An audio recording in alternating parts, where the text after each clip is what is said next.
Over these past months, I have been very curious to hear what people think about Putin, especially considering the situation in Ukraine. Some people speak ill on his name, some people speak good, some people tend to be in the gray area. But today we're going to be watching Dr. Jordan Peterson as he shares his concerns on Putin. I'm excited for this one. I don't watch a lot of Dr. Jordan Peterson, but I tend to see some of his clips here and there on TikTok and on Facebook, I'm excited. Let's hear what he has to say. So without wasting your time, let's get to it.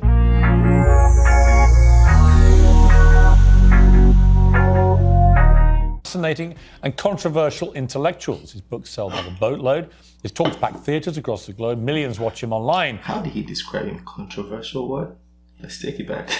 Controversial intellectuals. His books sell by the controversial intellectual boatload. Never heard anyone theatres being across the globe. Millions watch him online. When he speaks, people listen. I interviewed him earlier today at length, and we'll air most of that conversation next week. But on the day that Putin threatened nuclear war on the West, I had to ask Jordan Peterson for his analysis on the war in Ukraine. His response was as grave as it was startling. That's the world's most famous psychologist who began. I like his vocabulary. I like the words he's using. By asking for his view on Vladimir Putin as a man. Well, he's a lot more like everybody else than anyone thinks. The notion that he's Hitler or Stalin, that's just foolish. I don't see any evidence for that at all. I mean, first of all, Hitler and Stalin were very singular types, and there's a bit of Hitler and Stalin in everyone. So, there's some truth in that. Maybe there's more in the typical Russian leader. A bit of Hitler normal. in everyone? Really? There's more than a bit.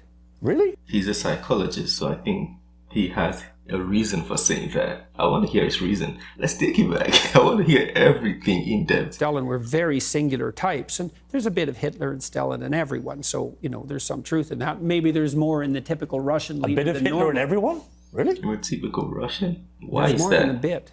Really? Oh, absolutely. Yeah, well, why would have Nazism spread the way it did? People think, well, that's all top down. It's not top down. There's a part of people that are all these people who informed on Kate Birbelsing. Well, didn't Goebbels say that the way to get vast numbers of people to go along with what you want to do is to terrify them? You could do hold that. a grip of terror over them. Oh yeah, but And in a way, that's what Putin's now doing with the Russian people, where he's going back now into a position of they're all trying to get us, they want to attack us, they want to take us over. He's terrifying his people to rally support for what at the moment is a conflict he has started, which is not going the way he assumed. Well, the most, what would you say, the wisest... Okay, they said there's a very important statement he made here. Said the war he started is not going the way he assumed. Now, what did Putin assume? It feels, when you make a statement like that, it feels like you know the mind of the person. So I would like to know what he's thinking Putin assumed, Commentators on totalitarian states, like... Let's take it back a little bit. Going the way he assumed. Well, the most, what would you say, the wisest commentators on totalitarian states, like Solzhenitsyn, and many psychological commentators, Jung was a good example of that, made a very straightforward case that you can't have a totalitarian state unless every single person is willing to lie about everything all the time. And you can think about that as top down because the leaders lie too, and they also enforce punishments if you don't lie. But then you can also think about it, the totalitarian spirit is replicated at every level of the society. And so in a truly totalitarian state, husbands lie to their wives and parents lie to their children. And the totalitarian state is actually the grip of the lie. And so, and people will certainly go along with that. I mean we're seeing that emerge here with cancel culture. It's like lie or else. Yes. It's like, yeah, well. And the Russian people will be bombarded all the time with state media propaganda and will be buying into a lot of what Putin is saying. Yeah. How does this war end, do you think? We're going to find... The Russians are not going to like this, so I'd like the Russians watching me right now to express yourself on this content, like what we're seeing right now, because he's saying propaganda is being imposed on you guys and you're buying it. There's two sides to this story from what I've been reading so far, because I've been doing a lot of research. It feels like there's a Zelensky part and there's a Putin part. Logically, one can say they have their reasons, but I believe this is a case where utilitarianism comes to play, the lesser evil or the greater good. So what is the greater good in this at this point, who wins the war and why, you know? I mean, share, like this should be an interaction. So guys, tell me what you think, you know, please. Find out this winter. Well, Let's take it back so we don't miss the point. Media propaganda, and we'll be buying into a lot of what Putin is saying. yeah, How does this war end, do you think? we're going to find out this winter. Well, I know what I would do in his shoes. Why? I'd wait till the first cold snap and shut off the taps. Right. Well, of course he's going to do that. He's got the... Everybody's saying that this is Putin's strategy. Yeah, why is everybody saying that this is going to be the strategy? What if this is not the strategy? I think I was watching a video, I think one of Putin's parliament people, I don't remember the name, but he said this is not the strategy, that they're still providing gas to the Western community and all of those things. So they clarified that this was not the strategy. So what if this is actually not the strategy? See? Control over the energy. Of course he's going to do that. He's already warned the West with his insistence that maintenance problems were necessary and the pipelines had Do you to be think shut he will down. use a nuclear weapon? If necessary, he'll use a tactical battlefield weapon. Even Yes. if it starts World War III? It won't. Why? Because we wouldn't respond? What's in it for us? If you let him do it and get away with it, where does that end? Then you are into a hit analogy. Look, there's a lot. You can get yourself in a situation, no problem, where there's no good outcome.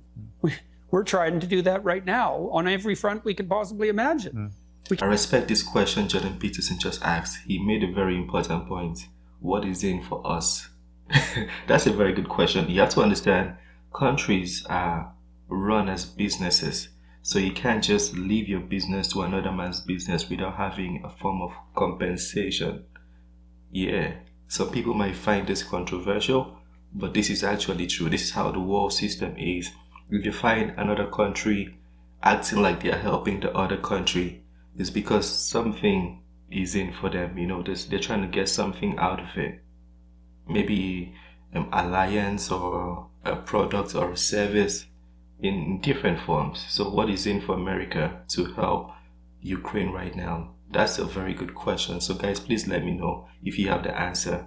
We can easily get ourselves in a situation where it's hell this way and hell that way. That's highly probable. But should the Ukrainians give the Russians anything? When I was over there recently interviewing President Zelensky, what I was struck by was everybody I met in Kyiv, the capital city, were utterly resolute. Don't give them an inch of our land. Yeah, well, I can't speak to that because I don't know what the preconditions for peace might be. But I do know that naive notions that the Russians are going to lose somehow, or that we're going to He called it naive notions. win, I just don't understand. I don't understand that. Well, what do you mean we're going to win? What are we going to win here exactly? Well, I guess a victory would be that the Russians retreated from Ukraine. With Ukraine in ruins. So I saw this particular clip. I didn't see the entirety of this video, but I saw this particular section, and that really caught my attention. People are so concerned about victory. What if Ukraine wins and there's nobody left in Ukraine? You have to understand, this war is in Ukraine, or the military operation is in Ukraine. So at the expense of what? Yeah. So this is something that we need to come together and agree. I think there's a means to agreement. I opened the wiki page somebody sent to me, so we're also gonna have to check that means to agreement out. You know, see what both parties want and try to bring peace into this. Because if you talk about winning or victory out of the context of war, I don't think you actually get victorious after war. There's a lot of damages already, loss of lives and properties lost, finances and displacement. So no matter how you say it, it's never really victory, you know? Right. Well, We've lost okay, parts of fine. it. That's a hell of a victory. Like, I think Putin could manage that because I think he could tell his people, and I think they might buy it. It's like, we accomplished our objective. We devastated Ukraine and we kept it out of the hands of the West. And that's not great. It's not what we had hoped for, but it's better than the alternative. And I think they would buy that. And I think when Putin went into Ukraine, I thought a bunch of things, which I made a YouTube video about that. People criticized like mad. I thought, okay, well, what's happening here? Oh, I see. His end game for failure is that Ukraine is left in a smoking ruin. Oh, that's a victory. So then he can lose with impunity. Right. So how can we win?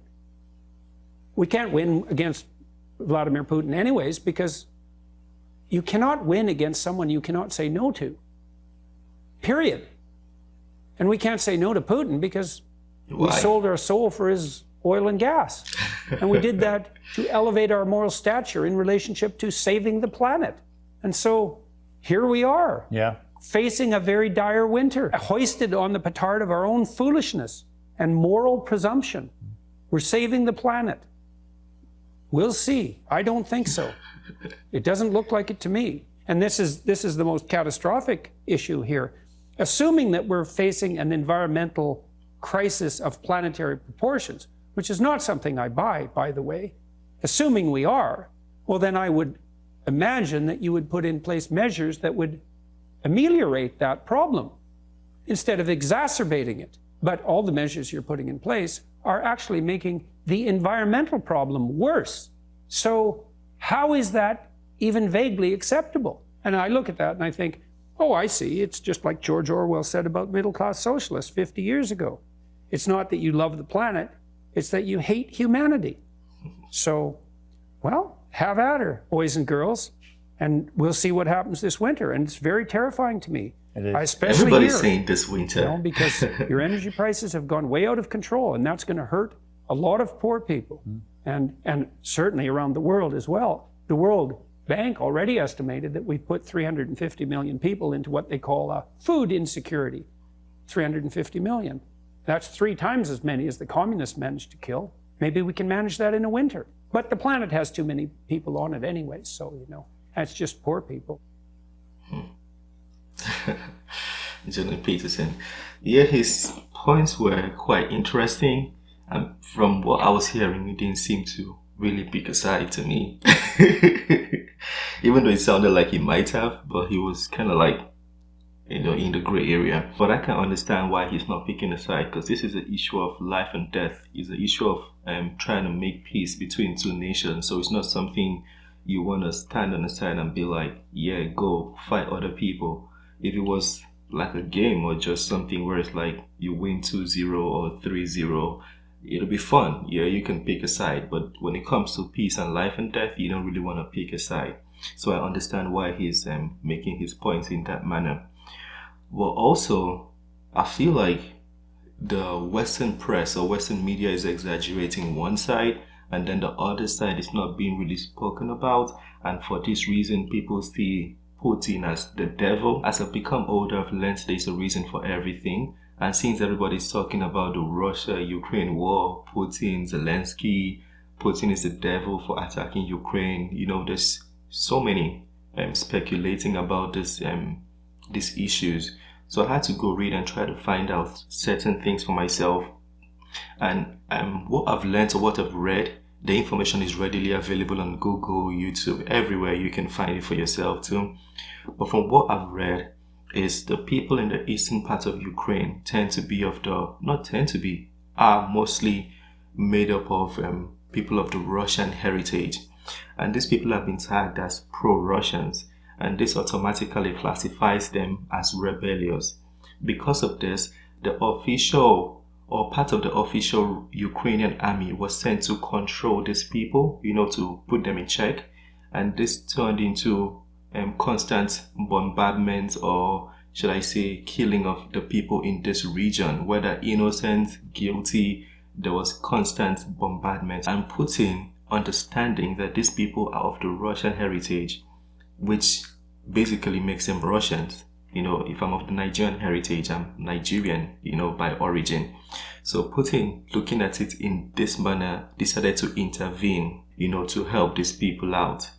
And if you even check on the Minsk II agreement, he said that the Luhansk and I think Donetsk area should be granted self-government, something like that. And he recognizes these states as independent nations. because he believes these are people separate from, or these are people that might be separate from the other people. So instead of killing them, let them be on their own. So now let's go over to the Zelensky side. Hopefully I'm able to make sense.